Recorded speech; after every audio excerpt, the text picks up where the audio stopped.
네, 야구가 있을 수도 있는 월요일 저녁 야구를 사랑하는 이들의 참견이 다시 또 시작입니다. 여러분 안녕하십니까? 야구의 참견 권서원입니다. 오늘 저와 함께 합리적인 참견을 해줄 두 분을 모셨는데 한 분은 스포츠 서울의 윤세호 기자, 또 한 분은 아주 깜짝 게스트를 오늘 모셨습니다. 공항에서 내려서 집에 가다가 갑자기 스튜디오를 그냥 전격 방문하셨어요. 축하드립니다. 네. 축하드립니다. 와. 감사합니다. 아, 고생 너무 많으셨어요. 뭐 국제 대회라는 부분은 굉장히 어려운 뭐 대회가 수밖에 없고 특히 이제 아시안 게임이 이제 팬들께서 굉장히 기대감이 크기 때문에 사실은 뭐 25세 미만 대표팀이었잖아요. 그렇죠. 그렇기 때문에 사실은 국가대표의 경험이 없는 선수들이 거의 반 이상이었어요. 그렇기 때문에 코칭 스텝에서는 이제 그런 부분들을 굉장히 우려스러웠던 상황이 좀 있었었고, 다행히도 첫 경기 시작할 때보다는 후반 슈퍼라운드 들어서면서 선수들이 좀 더 밝아지고 편해지는 모습, 뭐 이런 부분들이 좀 보여졌기 때문에 그래도 마지막에 좀 좋은 결과를 냈지 않았겠나 이런 생각듭니다. 좀 느낌이 남다르시죠? 어쨌든 간에 좀 어렵게, 사실은 출발이 아까 말씀하신 건 출발이 좀 어려웠었기 때문에 네. 어떻게 소감이 좀 남다르실 것 같아요. 제가 사실은 이제 2014년부터 네. 인천 때부터 인천, 자카르타, 여기 항저우까지 지금 3연속 아시안 게임 출전을 했었고 네. 또 계속 금메달을 좀 이어가고 있는 중이고요. 오, 예. 그럼 기록이 계속 이어져야겠네요. 뭐 그랬으면 하는 바람도 좀 있고, 예. 그렇습니다. 뭐 또 저 개인적으로도 좀 한 11개월 만에 지금 유니폼을 좀 입었던 상황이었고, 예. 그러다 보니까 뭐 다시 또 선수들하고 또 호흡하는 또 이런 뭐 자리가 사실은, 근데 시즌 중간에 브레이크가 없는 상황에서 저희들이 준비 기간이 사실은 그 전보다 좀 짧았어요. 예. 그렇기 때문에 그런 부분들도 굉장히 짧은 시간 안에 뭔가를 팀을 좀 만들어내야 되고, 또 젊은 선수들한테 끌고 가야 되는 어떤 이런 부분이 있기 때문에 뭐 저희로서도 굉장히 많은 준비를 좀 하지 않았겠나 이런 생각됩니다. 사실 뭐 여러 가지 궁금한 점이 있었는데 가장 궁금한 점은 이 선발 로테이션이 아닐까 싶어요. 네. 그러실 것 같아요. 그렇죠. 그러실 것 같고, 제가 사실은 오늘 전화로 하기로 돼 있어요. 원래 전화로 사진을 하기로 근데 했었는데 이제 제가 스튜디오로 사실은 그냥, 어제 방문을 했던 이유도 조금 더 궁금해하는 부분들이나 팬들께서 이런 부분들을 제가 좀 정확하게 표현을 해서 좀 말씀을 드리는 게 조금 더 좋겠다라는 생각을 좀 가져서 사실은 좀 집에도 못 가고 그러니까요. 집에 제가- 가시는 게 예, 좀 그리고 좀 모습도 지금 굉장히 초췌한 것 같은 아침부터 이동을 좀 하는 바람에 정말 지금 온 지 한 10분 정도밖에 안 됐거든요. 바로 지금 마이크 차고 하시는 네, 뭐 이랬는데 일단은 뭐 제일 궁금해하시는 부분이 저 시작할 때부터 과연 대만전과 결승전을 곽빈이 할 것이냐 문동주가 할 것이냐에 굉장히 뭐 언론에서도 계속 나왔었죠. 근데 이제 결정적인 부분은 이런 것 같아요. 저희가 이제 연습 경기를 한 경기를 했었는데 상무랑 이제 연습 게임을 할 때 사실은 두 선수의 가능성을 두고 문동주는 이제 대표팀 쪽에서 선발을 했고 곽빈은 상무 쪽에서 해서 던졌거든요. 근데 둘 다 3인식이 잡혀 있는 상황이었는데 그날 컨디션으로 봤을 때 문동주가 훨씬 좋았어요. 그래서 사실은 50대 50을 두고 생각을 했을 때 문동주의 구위가 지금 현재 컨디션으로 봤을 때 훨씬 더 좋다는 어떤 판단을 했고, 그래서 이제 결정을 했던 부분이 예선 리그의 대만전의 문동주, 그다음에 첫 경기 홍콩전의 곽빈으로 했었는데 뭐 언론에 나왔던 그대로입니다. 곽빈 선수가 게임 전 스트레칭 과정에서 한 1시간 반 정도 됐을 거예요. 1시간 반 전에 스트레칭하는 과정에서 좀 뭐 긴장을 했는지 이런 이유까지 정확히 모르겠지만 담이 좀 오는 바람에 갑자기 선발이 바뀐 부분이었죠. 처음서부터 문동주가 대만전 결승전을 두고 준비를 했던 거는 사실입니다. 결승전까지도 그러니까, 문동주로 생각을 하고 계셨던 그렇죠. 거군요. 대만전 두 번째 경기를 끝나고 4일 휴식 뒤에가 결승전이거든요. 그렇기 때문에 대만전을 던지는 투수가 결승전을 던져야 된다라는 어떤 계산들이 있었던 거죠. 물론 구위상으로 문동주 선수의 구위가 좋지만 아직 그 신인에 가까운 젊은 선수, 경험이 그렇게 많지 않은 젊은 선수에게 가장 중요한 두 경기를 맡긴다는 건 굉장히 좀 그래서 고민이 도박 아니었을까요? 그래서 고민이 많았던 거죠. 예. 9위로 봤을 때는 굉장히 문동주가 현재 컨디션에 굉장히 앞서 있긴 했었는데, 과연 말 그대로 말씀대로 문동주는 첫 지금 국제대회이고 그리고 아직도 어린 선수고 그러니까요. 이런 그 부담감을 어떻게 이겨낼지 이런 부분들을 사실은 코칭 스태프로서는 고민 안 할 수밖에 안 할 수가 없었어요. 근데 그 문동주 선수의 의견을 한번 얘기를 한번 들어보셨나요? 이게 네가 나가야 될 것 같다라는 얘기를 전달했을 때 문동주 선수는 어떤 반응을 그때 아니 보였어요? 코칭 스텝에서 고민 끝에 문동주를 대만전에 결정을 한 이후에 항저우를 도착해서 전달을 했어요. 그러니까 고민은 출발하기 전까지 저희들이 이제 비행기 타기 전까지 고민을 했던 부분이고 문동주는 뭐 저도 이제 같이 생활을 뭐 좀 짧은 시간이지만 봤을 때 일단은 긍정적인 이 사고와 표정이 굉장히 좋아요. 부담감을 느끼진 않아요. 예, 뭐 어떤 그런 메시지를 줬을 때 얘는 일단 벌써 웃으면서 들어와요. 그래요? 예, 그래서 그런 부분들이 굉장히 인상이 깊었고 그 대답에 어떤 그 뭐 그런 거 있잖아요. 뭐 어떤 얘기를 했을 때 한 번 이렇게 주춤 그럴 수 하거나 있죠. 이럴 수 아유, 있잖아요. 당연히 그럴 수 있죠. 부담스럽죠. 이제 그런 부분들이 문동주는 굉장히 밝고 바로바로 표정이 좋습니다. 어떤 그런 부분들이 조금 더 믿음이 되는 어떤 그런 선수가 아닌가 그렇게 봤죠. 이번 대회 치르면서 사실은 아주 평탄하게 사실은 금메달까지 갔던 거는 아니었던 것 같아요. 위기도 분명히 있었을 것 같은데 언제가 모든 위기? 대회가 모든 대회가 사실은 순탄하지 않아요. 그러니까요. 그리고 단기전이라는 거는 굉장히 변수가 많고요. 그렇죠. 또는 사실은 저희가 전력적으로도 뭐 지나서 제가 좀 말씀드리지만 사실은 전력적으로도 사실은 저희가 대만이 저희보다 좀 높다는 생각도 하고 있었어요. 정말로 냉정하게 저희들이 현실적으로 봤을 때 대만 전력이 굉장히 뭐 이제 마이너리그 선수들이 지금 왔다고는 뭐 표현하지만 그 마이너리그 선수의 지금 현재 시점이 아니고 젊은 유망주의 정말로 탑5 안에 들어가는 유망주들이 그렇죠. 메이저리그까지 가기 위한 지금 그 과정을 그렇죠. 밟고 있는 상황이기 때문에 나이가 든 마이너리그 선수가 아니거든요.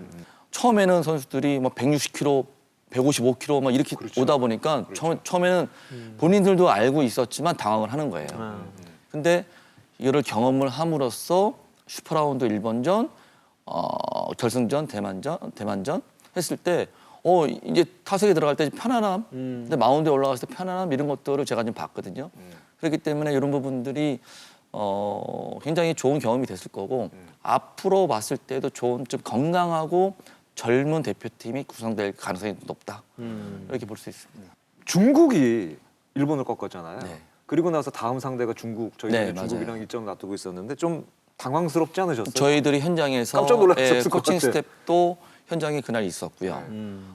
선수들도 본인들이 뭐 중국의 어떤 모습들 그런 일본 선수들의 뭐 전력 분석 외에 직접 눈으로 보고 싶어서 현장에 많이 와 있었거든요. 근데 일본 타자들이 확실히 이번에는 좀 컨디션이 떨어져 있었던 부분도 있었고 그리고 저희들이 처음에 그 일본 대표팀이 구성을 할 때 그 자카르타 때 그 감독 일본 대표팀 감독도 이시 맞아요. 같은 감독이거든요. 감독이죠. 맞아요. 근데 그때 이시 감독이 어떤 상황을 얘기를 했냐면 그때 저희들이 홈런을 치면서 맞아요. 그 얘기했죠. 이겼거든요. 홈런 치겠다는 얘기했죠. 그래서 이제 일본 선수들의 구성을 할 때 4번 타자 출신이에요. 장타 위주로 치겠다는 얘기했죠. 각 사회인 야구에 장타를 칠 수, 홈런을 칠 수 있는 선수들을 구성을 했어요. 근데 확실히 이 국제 대회는 사실 만만한 투수가 없잖아요. 확실히 그런 투수들을 만나다 보니까 확실히 좀 정교함이 좀 떨어지는. 그러니까 우리가 알고 있는 일본 선수들은 굉장히 세밀하고 정교한 어떤 그런 그 라인업을 구성을 하는데, 근데 그런 부분에서는 좀 이번 대표팀의 어떤 선택 과정에서의 좀 문제점이 있었지 않겠나? 뭐 이런 것들이 대회 끝까지 이어졌던 것 같아요. 뭐 사실 뭐 3, 4위전도 굉장히 어렵게 뭐 일본이 뭐 중국을 좀 이겼던 부분도 있었고 그렇게 느껴집니다. 그 문동주 선수가 어쨌든 간에 그 부담감을 이겨내면서 팀의 에이스 역할을 했기 때문에 이 국내에서 현재 그 언론의 평가는 앞으로 향후 10년을 책임질 에이스를 드디어 찾았다 이런 평가인데 어떻게 생각하세요? 맞는 말인 것 같아요. 뭐 저희들이 선택했던 이유 중에 유준희 감독이 했던 이유 중에 이유도 문동주를 선택했던 이유 중에 하나도 어차피 이번 대표팀은 젊은 선수 위주의 세대 교체의 어떤 그런 목적도 있었기 때문에 앞으로의 국가대표를 생각했을 때 문동주가 그 역할을 맡아줘야 된다라는 생각도 좀 있었어요. 이제 그런 부분들이 결과적으로도 잘 나왔기 때문에 이제는 뭐 우리 국가대표의 투수 계보에 아마 문동주라는 이름이 아마 다음에 어떤 그 국제대회에서도 뭐 제일 위에 자리를 잡고 있지 않을까 이런 예상을 좀 해보네요. 뭐 문동주 선수 얘기가 굉장히 많이 나오긴 했는데 문동주 선수 외에 좀 이제 코칭 스태프에서 생각하는 이 선수 정말 고맙다, 정말 듬직했다 이런 선수를 또 꼽아주신다는 뭐 일단은 슈퍼라운드의 박세웅. 사실은 그 자리가 저희가 예상했던 건 곽빈 자리였는데 박세웅 선수가 정말로 일본전에 어떤 큰 역할을 해줬던 부분. 뭐 문동주는 뭐 네, 워낙 지금 좀 주인공이었던 그럼 것 같아요. 주인공이고. 네, 주인공 같은 거예요. 그 외에 사실은 이제 포수에 대한 부분들도 굉장히 우려가 많았잖아요. 그런 부분에 있었을 때 그리고 선발 과정에서도 지금 게임을 뛰지 않은 선수를 왜 선택을 하지 이런 얘기도 좀 있었어요. 근데 그 잠재력을 좀 코칭 스태프에 좀 봤었고 그리고 전력 강화 위원들도 김영준의 어떤 잠재력을 굉장히 높게 평가를 좀 했던 부분이 있었는데 역시 결과적으로도 굉장히 좋은 모습을 좀 보였던 부분이 있고 그리고 최지민, 박영현 최지민 두 선수 모두 저는, 진짜 볼 좋던데요. 이 선수들이 21살이에요. 맞아요. 2년 차. 참 그 중심에 그 어려운 속에서 맞아요. 한두 점 차 주자가 있는 상황에서 마운드 올라갔을 때 그러니까요. 정말로 국내 리그에서 보여줬던 그 이상의 모습들로 정말로 보여줬던 모습. 저는 이런 부분들이 조금 앞으로의 국가대표 마운드에 좀 더 희망적인 부분을 엿봤다. 이렇게 볼 수 있을 것 같아요. 한 가지 더 좀 네, 궁금한 게 맞아요. 있는데요. 마지막 순간에요. 네. 2루 땅볼 났을 때 그때 정말 파노라마처럼 그 순간이 굉장히 슬로우 모션으로 보여지지 않았을까 싶은데 그러니까 어떠셨나요? 저는 그러니까 그 전 타자한테 예. 자체가 약간 깔렸잖아요. 그 전까지는 사실은 좀 비슷하게 주심이 비슷하게 뭐 네. 봤어요. 네. 봤다고 저희들도 더가웃에 평가를 했었는데 원아웃에 안타를 맞은 이후에 그 다음 타자한테 볼 3개가 저희가 옆에서 봤을 때는 거의 들어갔다고 봤었거든요. 그래서 막 그 마지막 순간이 장난을 치면 안 되는데 그럼요. 장난을 치면 안 되는데라는 어떤 그런 모습이 있었고 또 그 결과적으로 또 1사의 주자 1, 2루가 됐기 때문에 사실은 우석이한테도 약간 부담이 되는 상황이었어요. 본인이 좋은 공을 던졌다고 했을 때 볼 판정을 받았기 때문에 사실은 구정 선택이나 코스 선택을 할 때 굉장히 어려움이 있었을 거예요. 굉장히 좋은 슬라이더를 던졌고 그 부분이 내야 땅볼 났는데 저는 이제 여기에 이제 김혜성을 칭찬을 또 해주고 싶은 거예요. 사실은 그 수비가, 앞에 맞아요. 타구는 사실은 2루에서 돌아서 던지기는 쉽지 않았거든요. 그렇다면 1루에만 만약에 아웃을 시켰다면 2사, 2, 3루가 되는 상황이었어요. 그렇다면 정말로 더 어려움을 겪으면서 아마 우수희가 마운드에 있었을 거예요. 근데 확실히 김혜성이라는 선수가 굉장히 발이 빠르기 때문에 그 타구에 들어와서 태그 플레이를 한 다음에 병살을 좀 해야 되는 어떤 그런 선택을 했던 부분이 굉장히 좋았다고 볼 수 있었고 사실은 이제 뭐 TV를 시청하시는 분들도 굉장히 긴장감 속에서 보셨을 거고 뭐 저희 떡아웃에 있는 코칭 스태프 뭐 선수들 정말로 뭐 한 마음으로 지켜보고 있었는데 정말 저도 보면서 좀 짜릿했던 그런 순간이었습니다. 혹시 그런 부담감은 없으셨는지 혹시 좀 궁금한 게 사실은 그 대체 선수 선발 과정에서 약간의 여러 가지 이견들도 있었고 뭐 얘기들도 있었는데 과연 이 선수들이 대체로 데려간 선수들이 과연 잘할 수 있을까, 잘해낼까라는 부담감 이런 건 혹시 없으셨나요? 뭐 여러 가지 과정들이 참 쉽지가 않잖아요. 그렇죠. 처음에 선택할 때 대표팀이 처음에 선택하는 시점에서 6월 초에 하는 어떤 시점도 굉장히 너무 어려운 빨랐죠. 어려운 맞아요. 시점이고요. 네. 그러니까 앞으로도 아마 아시안 게임, 올림픽과 또 이런 상황 속에서 아마 대표팀 구성을 해야 되기 때문에 정말로 모든 사람들이 입에 딱 맞는 어떤 대표팀 구성하기 정말 어렵습니다.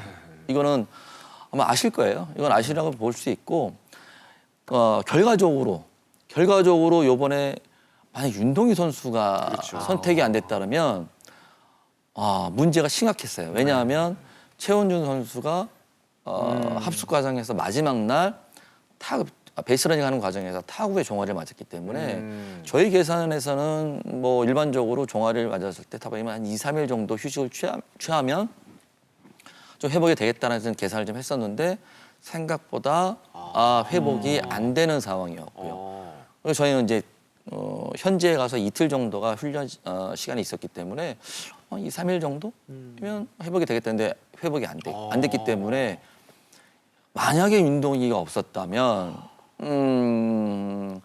외야 구성이 뭐 강백호 내지 뭐 다른 선택을 할 수밖에 없는 상황이었거든요. 결과적으로 한 윤동희의 선택은 정말로 신의 한 수였다고 볼 수 있습니다.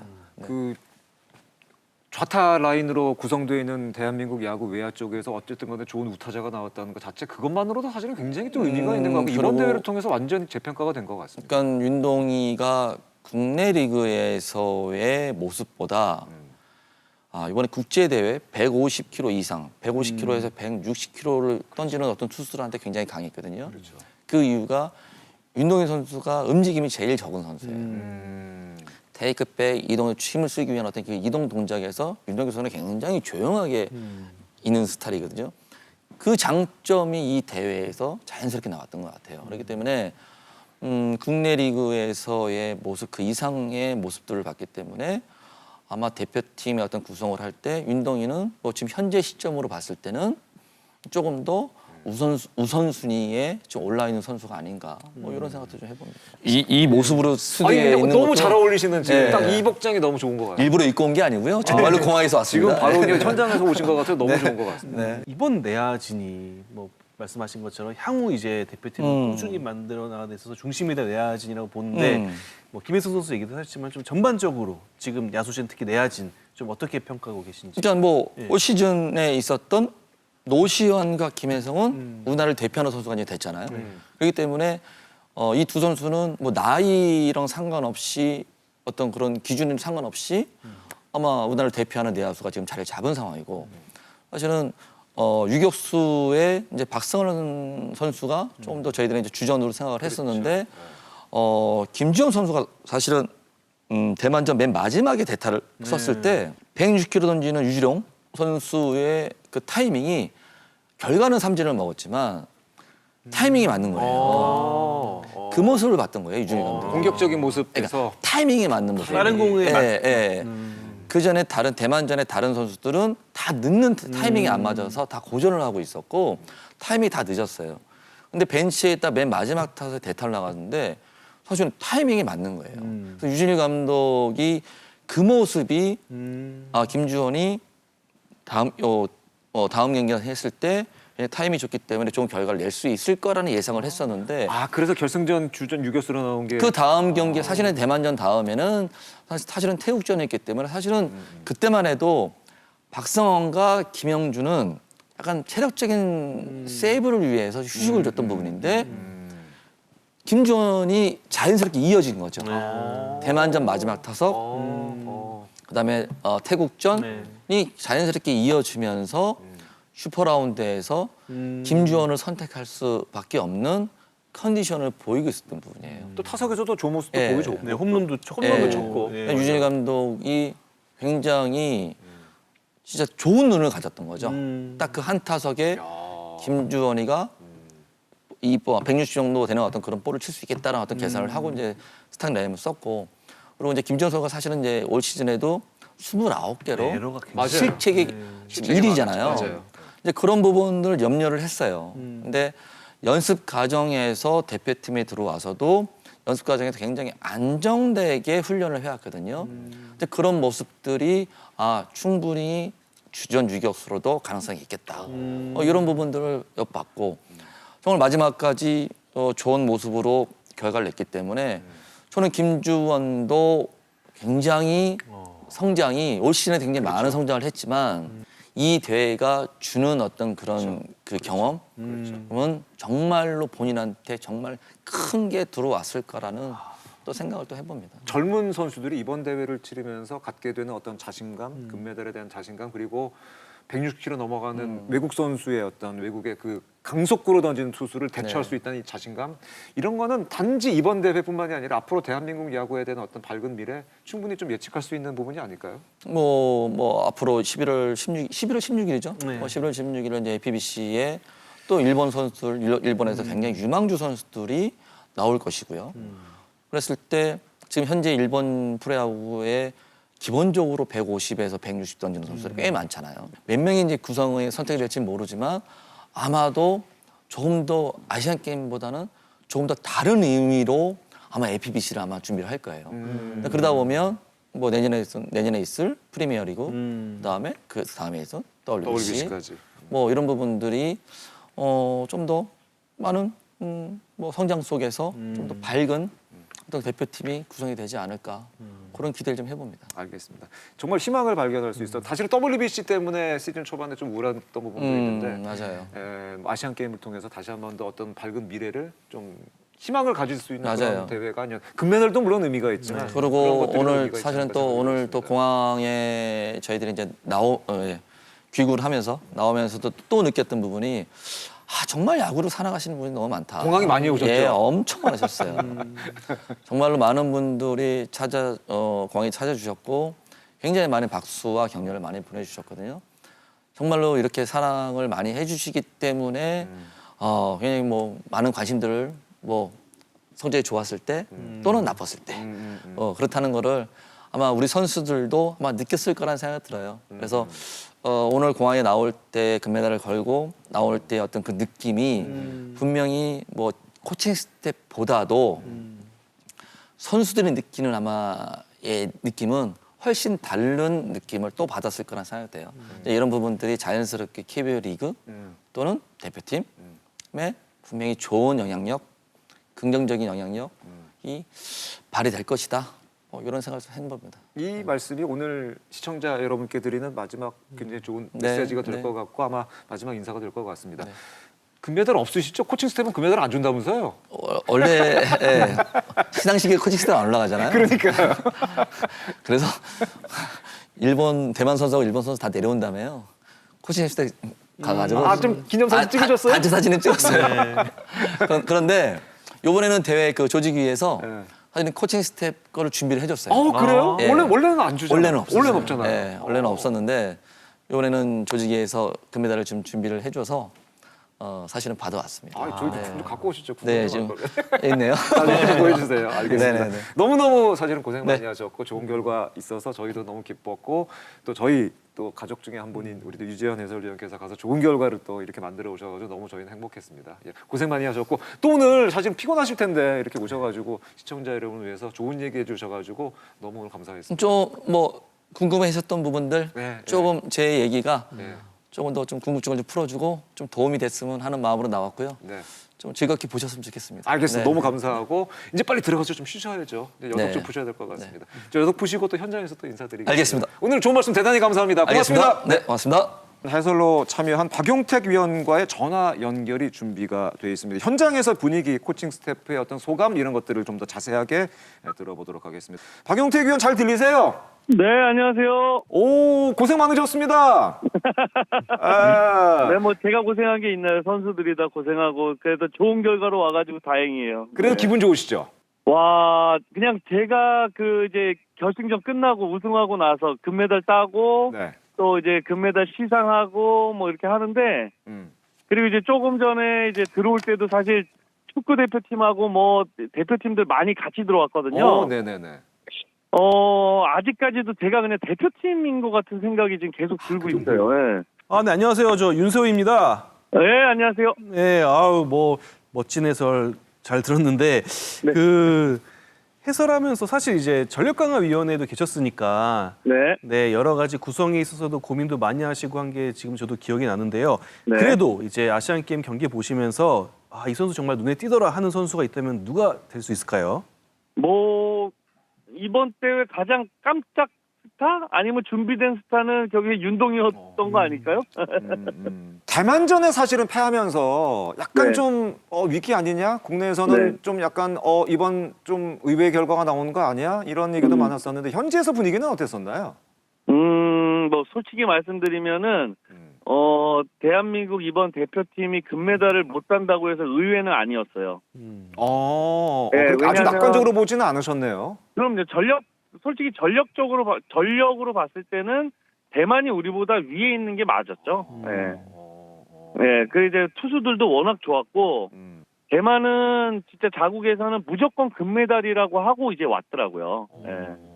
이제 그런 느낌이었고 만약에 이제 이거는 뭐 물론 이제 금메달을 땄으니까 할 수 있는 얘기인데요. 못 땄더라도 이 선수들이 정말 이제 앞으로 이제 한국 야구를 짊어져야 될 선수들이 너무나도 많은 값진 경험을 했다는 것 자체가 뭐 우리가 처음에 의도했던 것들을 충분히 이제 충족할 수 있었던 부분이고, 그래도 우리가 진짜 어떤 세대 교체를 하겠다라는 마음을 가졌으면 우선 그거부터를 첫 번째로 보는 게 맞는 것 같아요. 네. 알겠습니다. 다시 또 현장으로 다시 돌아오셔가지고 좋은 해설 많이 좀 부탁을 드리겠고 네. 오늘 야차 마지막 회예요. 그동안 고생 많으셨습니다. 한 시즌. 뭐 제가 고생한 건 없고요. 네, 네네. 권상욱 캐스터님 이야 뭐 여러 어떤 패널들이 네, 위원님들이나 또 기자님들이 정말 고생 많으셨고, 네. 뭐 무엇보다 야구의 참견은 매년 해를 거듭할수록 정말 많은 분들이 좀 좋게 봐주시고 또 많이 사랑해주시고 이런 부분들 좋은데 내년에 더 뭐 멋있게 해야죠, 권석 아나운서님. 네, 내년에 할지 안 할지는 잘 모르겠고요. 알겠습니다. 어쨌든 한 시즌 고생 많으셨고 또 좀 쉬시고 또 현장에서 다시 또 뵙도록 하겠습니다. 오늘 인터뷰 네, 감사합니다. 네, 감사합니다. 네, 고맙습니다. 네네. 자, 이렇게 해서 대한민국 아시안게임 금메달 축하하는 의미로 박용택 위원과 얘기도 해봤고 또 류지연 해설위원과도 이렇게 얘기를 나눠봤습니다. 이제 본격적인 주제로 바로 넘어가도록 하겠습니다. 2023 야구의 참견 이번 주 본격적인 주제는 바로 LG 트윈스 29년 만에 정규리그 우승이 되겠습니다. 오늘 저와 함께 합리적인 참견을 해줄 두 분 먼저 여러분께 소개를 해드리겠습니다. 장성호 해설위원 그리고 스포츠서울의 윤세호 기자와 오늘 함께하겠습니다. 안녕하십니까? 네, 안녕하세요. 야, 이거 안 할 수 없죠. 이 시즌 이거 얘기 안 할 수가 없는데 오래 걸리긴 참 오래 걸렸던 만큼 팬들이 정말 오랫동안 기다렸던 것이 아닌가 생각이 되는데 지난 금요일 우승 확정 이후 있었던 홈 경기에서 잠실구장에 아주 난리가 났었다고 합니다.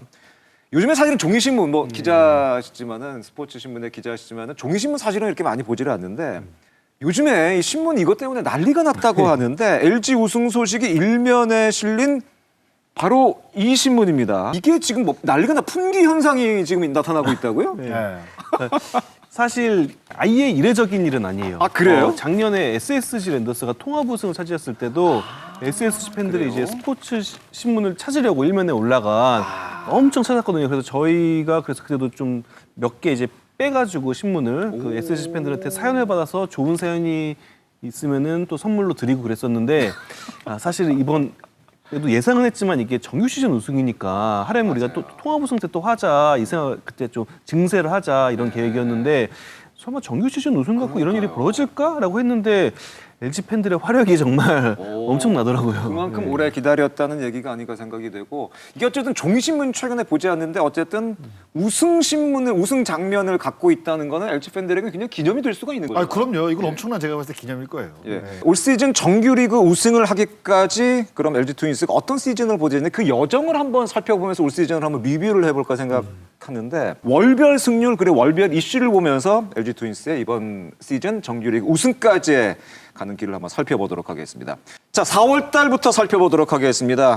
염경엽 감독 체제로 출발한 LG 트윈스는 4월 달 사실은 굉장히 의욕적인 출발을 보여줬었죠. 출발이 굉장히 의욕적이었었는데 의외로 좀 출발이 사실은 좋지를 못했습니다. 4월 달 승률이 5할 7푼 7리. 특히 4월 말에 홈에서 가졌던 기아전 스위패는 사실은 굉장히 좀 치명적이었고 좀 충격적인 패배를 그 당시에 당했었습니다. 그렇죠. 네. 그러면서 이 염경엽 감독도 사실은 이 당시 그 출발 자체가 굉장히 위기란 얘기를 그 당시에 했었죠. 네, 마운드 구상, 특히 마운드에서 선발과 불펜에서 중심을 잡아야 될 선수 무려 6명이 그렇죠. 뭐 이탈을 하거나 극심한 부진에 빠졌어요. 일단 선발진에서 놓고 보면은 염기혁 감독은 그래도 좀 과감하게 젊은 선발진을 구축해 보겠다 해가지고 김윤식, 이민호, 강효종 선수를 맞습니다. 개막 맞습니다. 로테이션에 넣었거든요. 맞아요. 그런데 세 선수가 다 뭐 첫 경기만 잘하고 부진하거나 김윤식 선수는 정말 극심한 기복에 시달리거나 그랬고요. 이 부분이 가장 의외라면 의외인데 작년에 LG가 최강 불펜을 구축하는데 맞습니다. 중심에 있었던 고우석, 정우영, 이정윤 선수. 고우석 선수는 WBC 기간에 그 당한 부상이 있어가지고 이때는 4월 달에는 없었고요. 그리고 정우영, 이정윤 선수는 정말 예상치 못한 또 부진에 빠졌습니다. 그렇죠. 예. 그러면서 이제 캠프를 하면서 시범 경기를 하면서 다 구상을 하잖아요. 이 구상이 다 어떻게 보면 빠그라진 거죠. 그렇죠. 그게 사실 그 한 시즌 내내 LG 트윈스를 이야기할 때 켈리가 사실 시즌 초반에 좀 부진했잖아요. 맞아요. 그리고 뭐 플로컷 혼자 사실 어떻게 보면 4월달 로테이션을 돈 거거든요. 맞습니다. 뭐 젊은 투수 돌긴 돌았는데 플로컷 혼자 선발 마운드를 지키는 상황에서 이게 타선이라는 게 항상 사이클이 있고 뭔가 이제 타선을 늘 이야기할 때 믿으면 안 된다라는 이야기를 많이 하잖아요. 그런데 LG는 진짜 어떤 한 선수가 아니라 주전 라인업에 딱 있는 선수들이 너무 잘해줬어요. 그리고 다치지 않았어요. 그러니까 다치더라도 대체할 만한 또 김민성이라든가 이런 선수들이 또 너무 잘해줬고, 그렇죠. 이제 영혁 감독도 시즌 끝나고 인터뷰에 주전 라인업의 의존도가 높은 팀이기 때문에 이 선수들이 빠졌을 때 좀 타격이 있을 거라 생각을 했는데 이 선수들이 진짜 몸 관리를 너무나도 잘해줘서 한 시즌을 거의 완주를 했거든요. 그러니까 이게 어떻게 보면 LG가 올 시즌 정규리그 우승을 차지할 수 있었던 저는 사실 어떻게 보면 가장 큰 이유라고 봐요. 야수들의 어떤 힘임, 그렇죠. 야수들의 네, 힘, 네. 그리고 또 부상 관리 이런 것들이 굉장히 잘 됐다고 볼 수가 있겠는데 5월 달을 맞이하게 되는데 5월 달 승률은 올 시즌 최고 승률을 기록하게 됩니다. 네. 극적인 반전을 5월 달에 이뤄내게 되는데 5월 달 승률이 무려 7할 2푼 7리까지 올라가게 됐습니다. 마운드에서 임창규 선수의 선발 역할이 굉장히 좀 큰 힘을 발휘했다고 봐야 되겠죠? 그렇죠. 임창규 선수가 올 시즌 13승 지금 거두고 있는데 글쎄요 뭐 몇 승을 그러니까 등판을 더 가질지 안 가질지는 모르겠어요.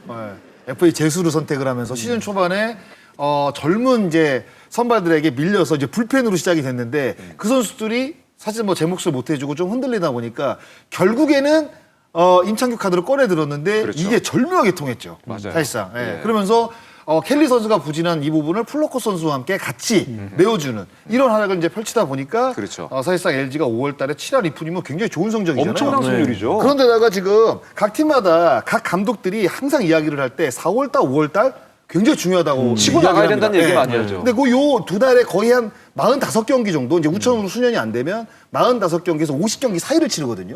그러니까 굉장히 중요한 시기란 말이에요. 이때 승차를 벌려놓지 않으면 그렇죠. 사실상 어렵거든요. 맞아요. 그런데 5월 달에 정말 임창규 선수를 중심으로 뭔가 이제 마운드가 안정이 되고 박동원이 터지며 그렇죠. 홍창기도 또 좋으면서 그렇죠. 결국에는 이 5월 달 승률을 좋게 가져갔던 게 그렇죠. 끝까지 좀 유지가 됐다. 뭐 이렇게 표현을 해야 될 것 같아요. 불펜에서는 새로운 카드가 등장을 하게 되는데 바로 이제 박명근 카드가 되게 된 신인 선수였었고 사실은 어떻게 보면 박명근 선수의 그 좋은 활약은 연경학 감독의 히든 카드였다고 사실 승부수였다고 봐야 될 것 같습니다. 네, 좀 인연이 있더라고요. 연경혁 감독이 작년에 기술위원장을 할 때 그렇죠. 그 아시안 게임이 연기가 됐지만 연기가 되기 전에 그때 이제 아마추어에서 그럼 누굴 뽑아야 되냐 했을 때 좀 마지막까지 좀 이제 그래도 논의됐던 게 김서현 선수 그리고 또 박명근 선수였다고 하더라고요. 이야기 굉장히 많이 했어요. 네. 감독이. 고등학생이었는데 네, 근데 그때 박명근 선수를 봤을 때는 그냥 고등학생이 약한 팀 상대로 그냥 쭉 던지고 마는 게 아니라 강팀을 상대로 아시안 게임에서 필승조로 쓸 수 있는 선수를 좀 뽑고 싶었다. 그때 박명근 선수는 딱히 약점이 없더라. 일단 슬라이드 스텝이 사이드암인데도 굉장히 빠르고 제구도 안정적이고 구위도 있어가지고 그때부터 눈여겨봤는데 당시에는 이런 인연이 될 줄 몰랐겠죠, 연기혁 감독도. 그렇겠죠. 네, 근데 LG가 박명근 선수를 또 시즌 드래프트에서 지명을 했고 그 뒤에 또 염경엽 감독이 LG에 부임을 했고요.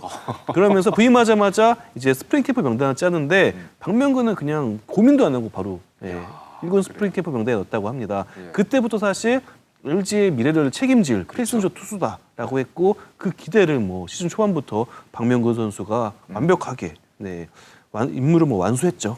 이렇게 이제 마운드가 어느 정도 좀 부활을 하다 보니까 타선의 힘도 좀 더 받은 것이 아닌가 생각이 되는데 박동원 효과가 사실 5월 달에 절정을 그 당시에 박동원 선수가 홈런 레이스를 주도를 했죠, 사실상. 맞아요. 예. 예. 그래서 많은 홈런을 또 때려내면서 박동원 선수가 5월 달에 23경기에 홈런 9개를 때렸어요. 정말 게 수였습니다. 예. 지금 박동원 선수가 20개? 네. 20개인가로 제가 알고 있는데 20개일 거예요. 근데 4, 5월 달에 거의 뭐 10개를 넘게 쳤으니까. 그렇죠. 예. 시즌 초반 박동원 선수가 거의 홈런 레이스를 주도를 하면서 그 당시에 박동원 선수가 사실상 포수가 4번을 때리기 좀 어렵잖아요. 체력적인 부담도 분명히 있고. 그런데 그 당시에 박동원 선수가 4번에 딱 배치가 되면서 타선을 이끌어갔죠. 그런 것들도 사실 5월달 이 LG 트윈스가 좋은 성적을 내는데 정말 박동원 선수가 큰 기여를 정말 했다고 생각을 합니다. 6월 달 들어서는 경쟁이 이제 점점 더 심화되기 시작을 했습니다. 바로 SSG 랜더스가 2강 디펜딩 챔피언과 2강을 형성하기 시작을 했는데 선발은 역시 이 당시에도 역시 불안했었습니다만은 이때도 역시 에이스 역할을 해줬던 건 플러커 선수였다고 봐야 되겠습니다. 네, 맞습니다. 플로코 선수가 그래도 가장 꾸준했는데 6월까지는 반대로 켈리 선수가 가장 어려웠던 시기가 또 6월이었어요. 맞습니다. 특히 SSG 상대로도 좀 고전하는 모습 보여줬는데 6월에 LG는 선발은 불안했지만 그래도 좀 불펜 자원이 정말 풍족했다. 이때쯤 이제 고우석 선수도 돌아왔고 그리고 새로운 필승조 선수 투수들도 활약을 하면서 특히 또 김진성 선수가 사실 김진성 선수 4월 달에는 거의 패전조에 가까웠거든요. 그랬는데 점점 꾸준히 안정적인 투구를 보여주면서 6월부터는 이제 필승조에 들어간 거죠. 그러면서 필승조가 한층 더 강해졌고 이 선수도 빼놓을 수가 없는데 그 함덕주 선수. 함덕주 선수. 네, 사실 4월 이제 개막 2연전 두 번째 경기 수원에서 그 경기 연장 가서 잡은 게 함덕주 선수의 호투 덕분이었거든요. 함덕주 선수 또한 필승조로 올라오고 마무리 투수 역할도 해주면서 6월에는 정말 LG가 불펜진 다양한 불펜 투수를 앞세워서 선전을 했고요. 그러면서 이때 SSG 상대로 좀 이기는 경기가 계속 많아졌어요. 맞습니다. 그러면서 올해는 SSG랑 붙어도 좀 잡을 수 있겠다. 좀 자신감이 생긴 6월이었습니다. 또 한 가지 LG로서는 의미가 있었던 것이 고질적인 사실은 LG 트윈스의 그동안 약점이었던 이루수가 해결되기 시작을 했습니다. 사실 이제 서건창 선수를 주전으로 기용을 했었죠. 올 시즌 처음에 이루수로 기용을 했는데 서건창 선수가 좋은 모습을 또 보여주지 못하고 그러다 보니까 그동안에 이제 LG의 이루수는 정주현 선수가 한 3년 정도 받고 그리고 서건창 선수를 데려와서 한 1년 반 정도 이제 주전을 기용을 했는데 사실상 뭐 효과를 보지 못했고 그러다 보니까 이게 어떻게 보면 그 표현이 맞을지 모르겠 울며 겨자 먹기 식으로 약간 신민재 선수를 워낙 이제 빠른 선수를 좋아하니까 김경혁 감독이 대주자로 쓰려고 했는데 내려보 박망희도 잘 쳐? 선발 나갔는데 박만주 잘 치고 또 도루도 잘해. 그러다 보니까 신민재 선수를 그냥 주전으로 계속 기용을 한 거죠. 그렇죠. 그게 어떻게 보면 이제 대박이 난 거죠 지금.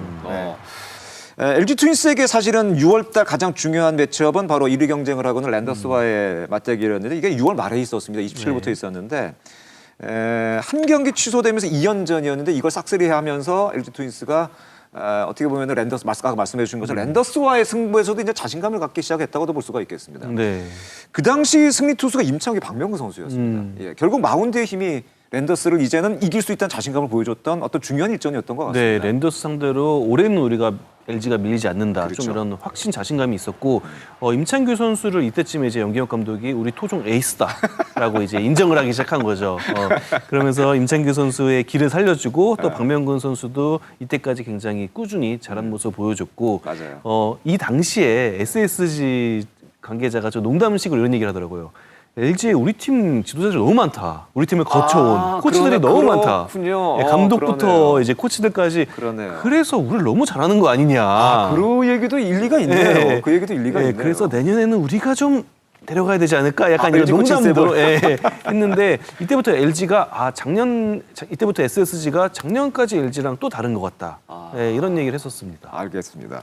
어쨌든 이 5월, 6월을 거치면서 LG 트윈스가 이제 강팀으로서 어떤 우승을 노릴 수 있는 팀으로 모습을 보여주기 시작을 했는데 7월 달에 다시 한 번 더 위기를 맞기 시작을 합니다. 영역 감독 본인 스스로도 4월 달과 함께 7월 달을 가장 위기였다 이렇게 평가를 했던 달이 되겠는데 7월 승률이 5할, 정확하게 5할을 기록을 했습니다. 5할을 했는데 위기라고 하면 아니 그러니까 LG는 다른 팀들은 LG는 항상 우승을 목표로 하는 팀이다 보니까 5할도 사실은 되게 위기라고 생각을 했던 거죠. 그런데 이제 모든 감독들이 월간 승률을 5할로 맞추고 싶어 하잖아요. 그렇죠. 5할이 이제 어떻게 보면 지금도 5할 조금 위면 이제 포스트 시즌에 나갈 수 있는 그 가이드라인이기 때문에 야 5할을 거뒀는데 진짜 뭐 올 시즌 치렀던 그 월간 승률 중에 제일 낮으니까 제일 낮은 게 5할이에요. 그러니까 LG 입장에서는 진짜 위기라고 이제 볼 수 있었던 거죠. 맞습니다. 그때 이제 뭐 선발들이 굉장히 많이 흔들렸죠. 다 흔들렸죠 사실. 그 당시에 그리고서 이제 이종용 선수를 이제 선발로 전환하고 이제 최원태 선수 데려오고 어떻게 보면은 이때 이정용 선발 그리고 최원태 트레이드가 어떻게 보면 LG로서는 승부수를 던진 거로 사실은 봐야 될 것 같습니다. 네, 그렇습니다.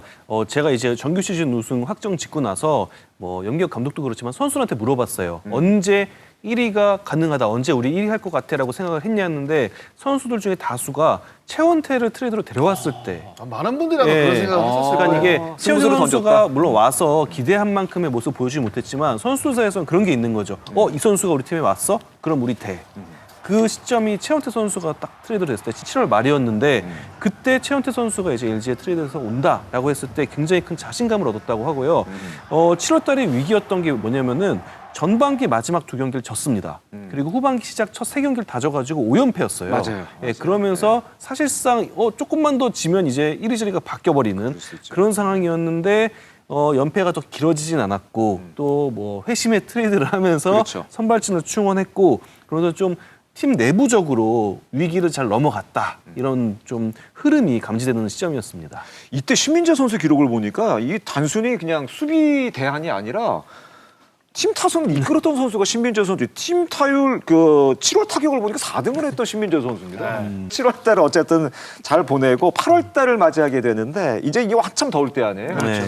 8월 달의 분수령은 8월 18일부터 랜더스필드에서 열린 SSG 랜더스와의 3연전이었는데 이 3연전은 LG에게 굉장히 중요한 3연전이었었죠. 네. 예, 결국 결과가 위닝 시리즈를 가져갔었어요. 네. 예. 여기서 이제 SS를 이제 완전히 좀 밀어내고 그 당시에 이제 KT가 계속 치고 올라오고 올라오고 맞아요. 네. 예. 마이너스 13에서 시작해서 13인가 14로 시작을 해서 맞아요. 13에서 시작. 계속 이제 하면서 대한마가 이제 바뀌는 딱 그 네. 시기죠. 맞습니다. 랜더스에서 이제 KT가 이제 LG를 위협할 수 있는 어떤 팀이 되겠다. 이런 이야기들이 참 많이 나왔던 시기였죠. 맞습니다.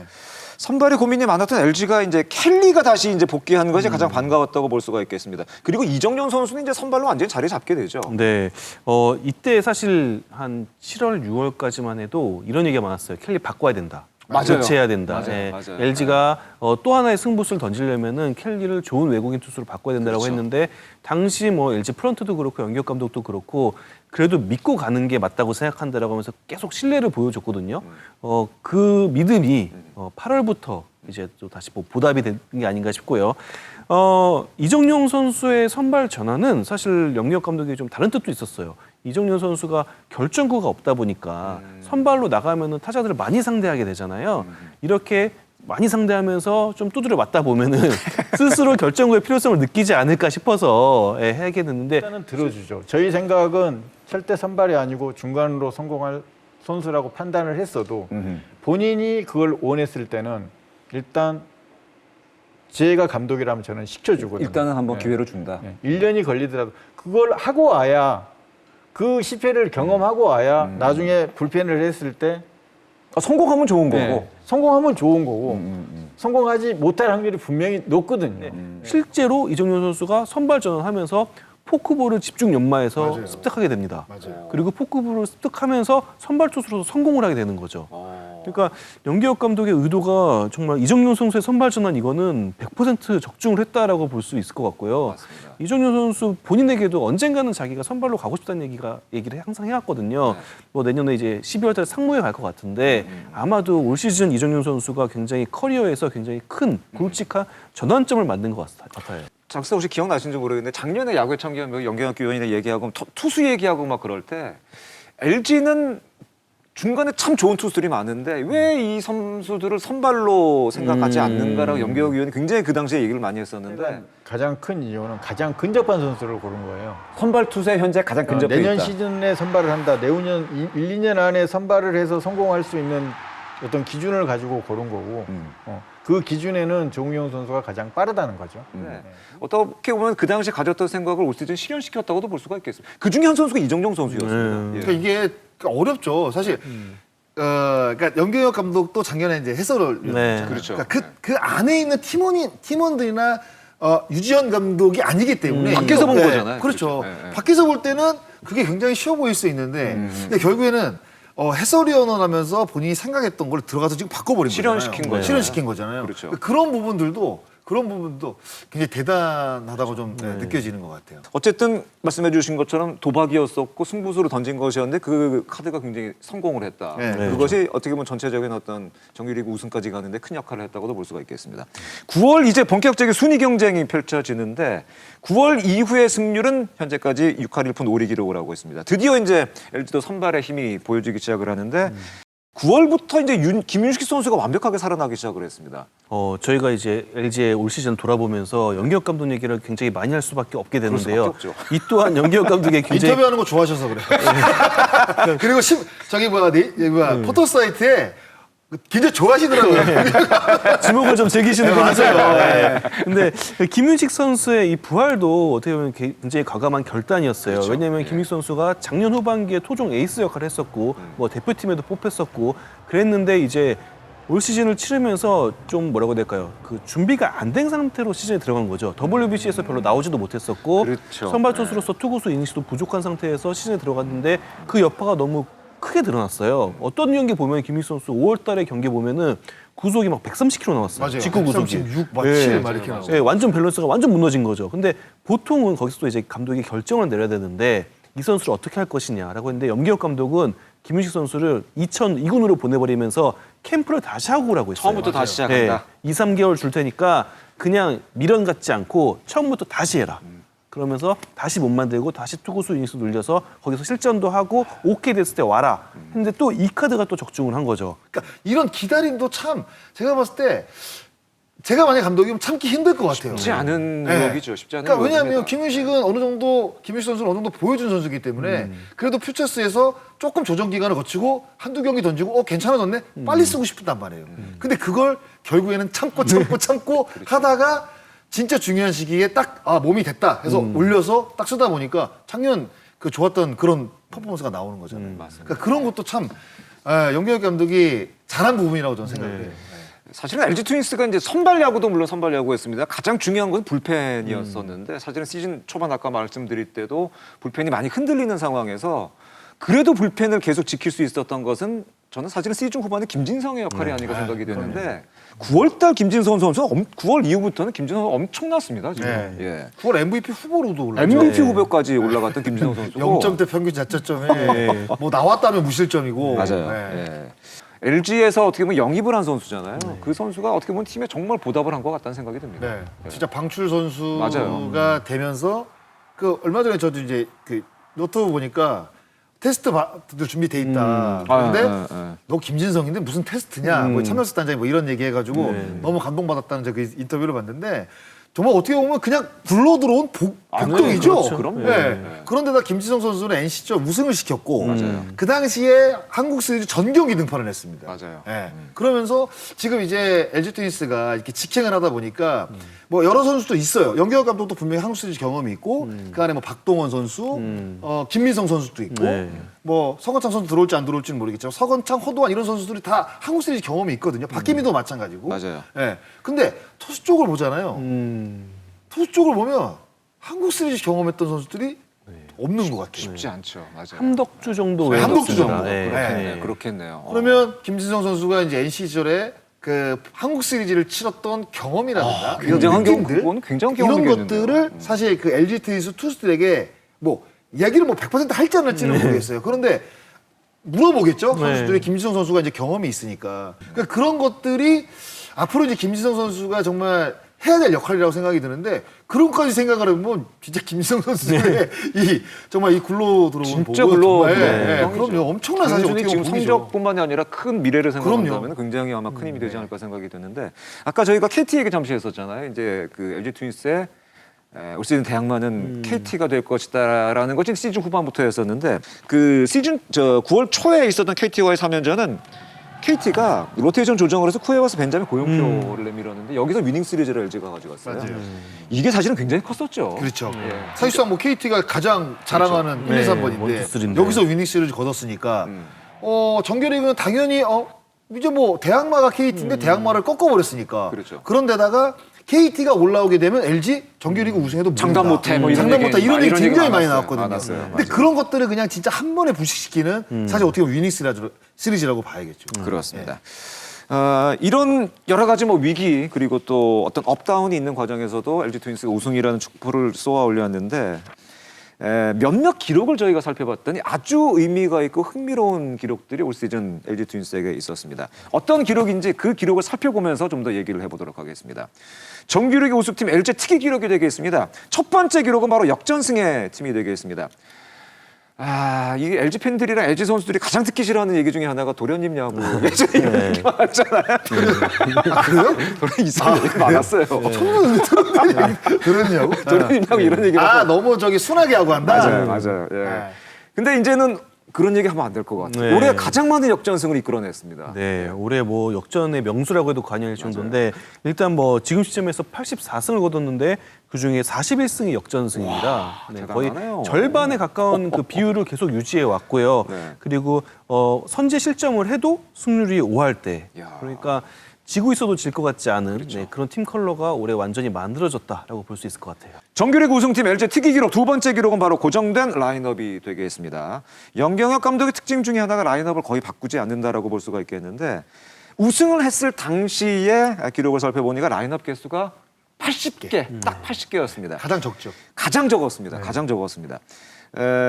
야수 활용도도 11.93명으로 가장 적었고 투수는 그 대신 굉장히 많이 썼죠. 이 어떻게 보면은 LG 트윈스가 갖고 있는 팀에 대한 어떤 사정, 팀 네, 사정, 맞죠. 팀 고민 이런 것들이 그대로 반영된 거라고 사실은 볼 수가 있겠습니다. 그러니까 주전 라인업이 강하다 보니까 선수를 바꿀 일이 없는 거죠. 그렇죠. 그리고 야수진이 워낙 좋으니까. 그렇죠. 그런데다가 야수진에 사실 뭐 큰 부상을 당한 선수가 오지환 선수 한 번? 뭐 요 정도 말고는 사실상 큰 부상을 당한 선수가 없기 때문에 고정된 라인업을 유지를 하고 있었던 거고 구원진이 당연히 좋으니까 선발진이 조금 흔들리더라도 구원진의 어떤 등판을 통해서 경기를 또 역전을 만들고 뭐 이런 상황들이 그러니까 이게 팀 사정에 딱 맞게 경기를 운영을 한 거라고 저는 봐요. 정규리그 우승팀 LG의 특이 기록 세 번째 기록은 바로 역대 최고의 출루율이 되겠습니다. 올 시즌 팀 출루 LG 트윈스의 팀 출루율은 압도적이었습니다. 네, 팀 출률이 무려 3할 6푼 3리. 네, 엄청나네요. 이거는 역대 최고 기록이거든요. 네.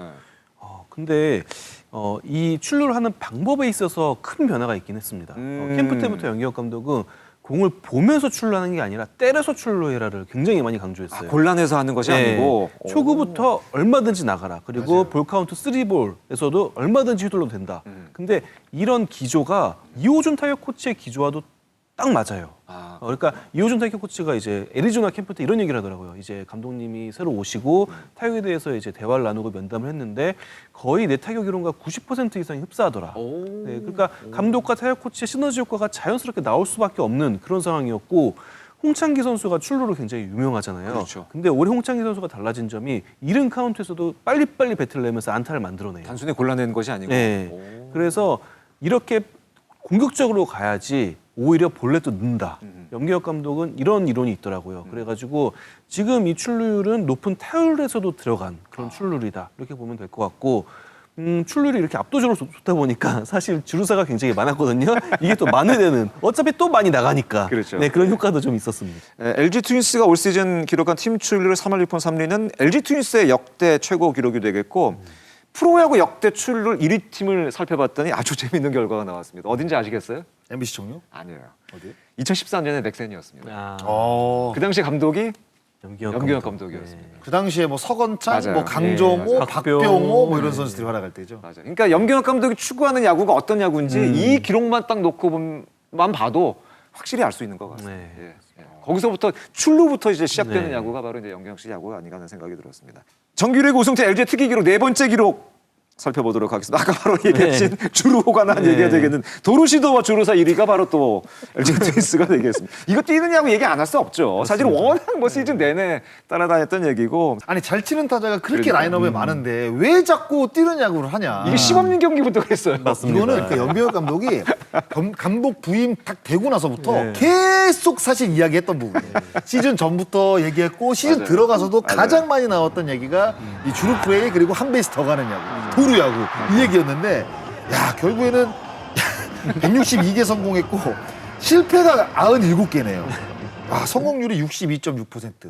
야, 성공률이 좀 떨어지긴 이게 그 연결 군대 지난 시즌에 야구청에서 얘기했던 75% 항상 얘기하죠. 네. 근데 거기 사실 못 미치는 건 사실이에요. 그런데- 한참 떨어진 건 사실입니다. 그런데 뭐 인터뷰에서도 그 못 미치는 뭐 10%라고 이제 이야기를 했는데 그거는 우리가 이제 상대 팀을 압박할 수 있는 그 수치로 메울 수 있다라고 사실 이야기를 한 부분이기 때문에 저는 사실 이 빠른 야구는 앞으로 전 대세가 될 수밖에 없는 상황이라고 봐야 되거든요. 앞으로 베이스 크기도 어떻게 될지 그럼요. 이제 내년 시즌에 아마 베이스가 커질 가능성도 있고 빠르면 내년이고 아니면 이제 2025 시즌이면 내후년 베이스가 이제 KBO 리그도 커질 거거든요. 어떻게 보면 예방 주사를 맞는 거거든요. LG는 여기서 예행 연습이다. 네, 예행 연습이에요. 네.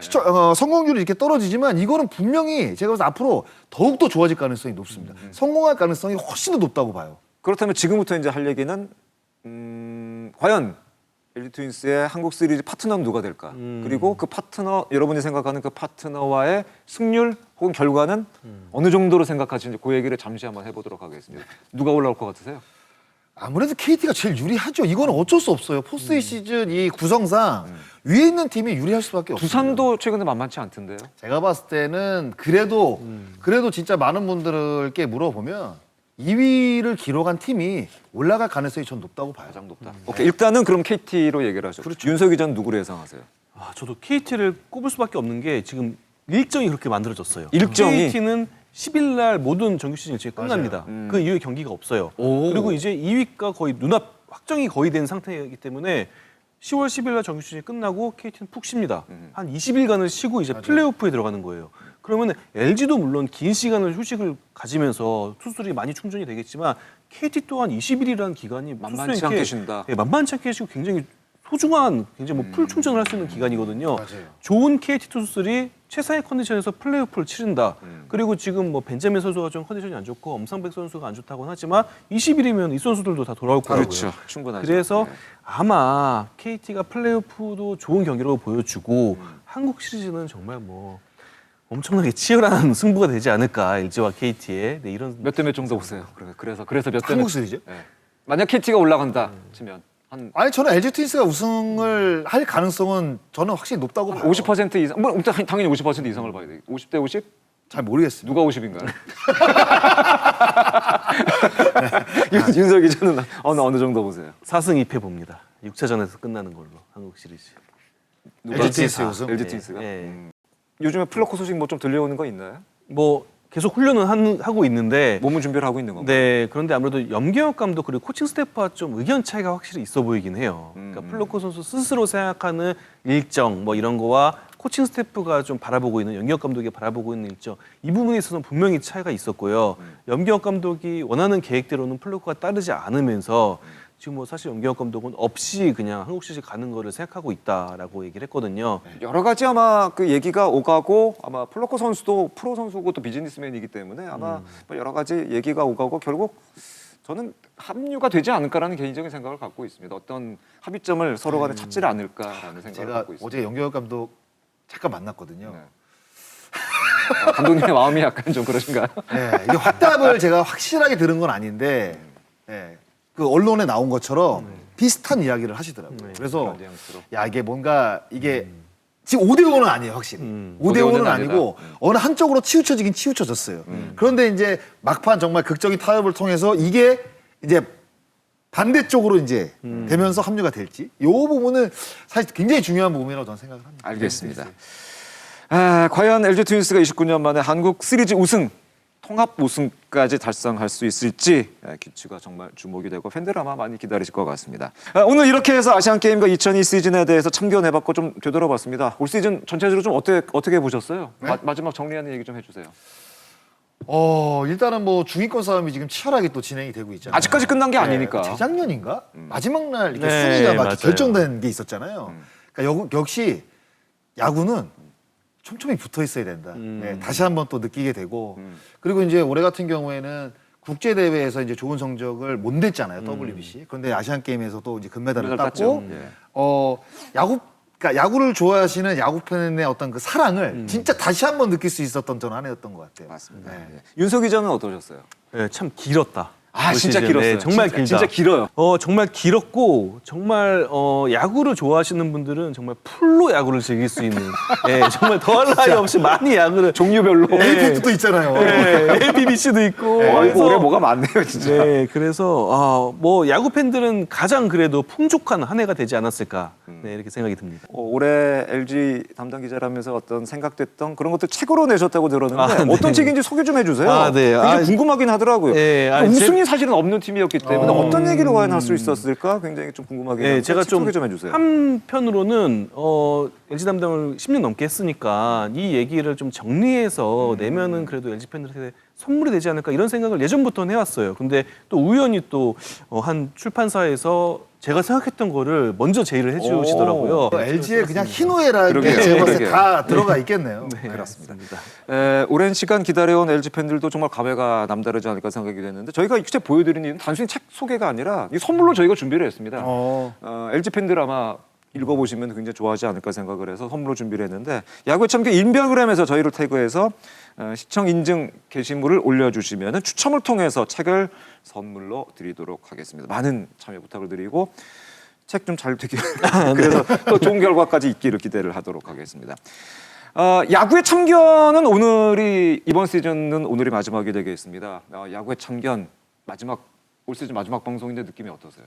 항상 이제 그 사람이 이제 지나고 보면 잘된 거는 잘 기억이 안 나요. 맞아요. 잘한 건 잘 맞아요. 기억이 안 나고 이게 못했던 거 후회스럽고 내가 왜 그런 이야기를 했을까 이런 것들이 사실 기억이 많이 남는데 그런 것들이 좀 많이 기억에 남는 것 같습니다. 지나고 보니까. 시즌 지나고 나면 한 해가 지나고 나면 그런 것들이 더 많이 생각나지 않을까 생각이 되는데 윤석 기자는 사실은 저희가 처음부터 모시지는 않았습니다만 시즌 후반에 합류가 됐는데 좀 어떠셨어요? 그래도 짧게 좀 얘기 좀 해주세요. 네, 어떠셨는지. 뭐 어쨌든 저는 뭐 어느 것에 있어서든 이렇게 서로 의견을 주고받고 하는 게 발전에 이제 원동력이 된다고 생각을 하거든요. 네. 그래서 야구의 참견은 늘 그랬지만 굉장히 건설적인 프로그램이다. 네, 이런 생각을 많이 하게 됐고요. 저희가 한 63빌딩 한 2개 정도 좀 지으려고 하고 있으니까 네, 분명 저희가 여기서 나눈 얘기들이 앞으로 야구가 발전하는 데 있어서 굉장히 소중한 자양분이 될 것이다라고 생각이 듭니다. 꼭 좀 그랬으면 좋겠습니다. 함께 참견할 수 있어서 저 또한 굉장히 행복한 시간이 아니었던가 생각이 됩니다. 지금까지 함께 참견해 주신 시청자 여러분께도 다시 한번 더 감사의 말씀을 드리겠습니다. 저희의 참견은 여기서 일단 멈춰서지만은 남은 경기들 KBSN과 함께 끝까지 즐겨주시기 바라겠습니다. 오늘 두 분과 함께 장성호 해설위원, 스포츠소리 윤세호 기자와 함께 인사드리도록 하겠습니다. 한 시즌 함께 해주셔서 대단히 감사합니다. 고맙습니다. 아니 사실 누가 봐도 딱 내 입으로 이렇게 얘기하니까 특히 왼발로 이 스팀이 되지 않으면 중심을 만들 수가 없어요. 국내 선수들이 그만큼 상수해졌다는 그런 평가도 되겠고요. 손 선수와 함께하겠습니다. 안녕하십니까? 축하드립니다. 반갑습니다. 뭐 들어오는 거는 순서가 있어도 사실 성공하는 거는 순서가 전혀 없거든요. 맞아요. 투수 생활을 한다 하더라도 포크볼 다시 한번 던지시겠어요? 저는 더 좋은 포크볼을 던지고 싶을 것 같아요. 그래요? 좀 더 임팩트 있게 뭐 야구하면서 아쉬운 것도 되게 많고 뭐 그런 후회 없이 다시 한번 또 도전해보고 싶은 마음이 있습니다.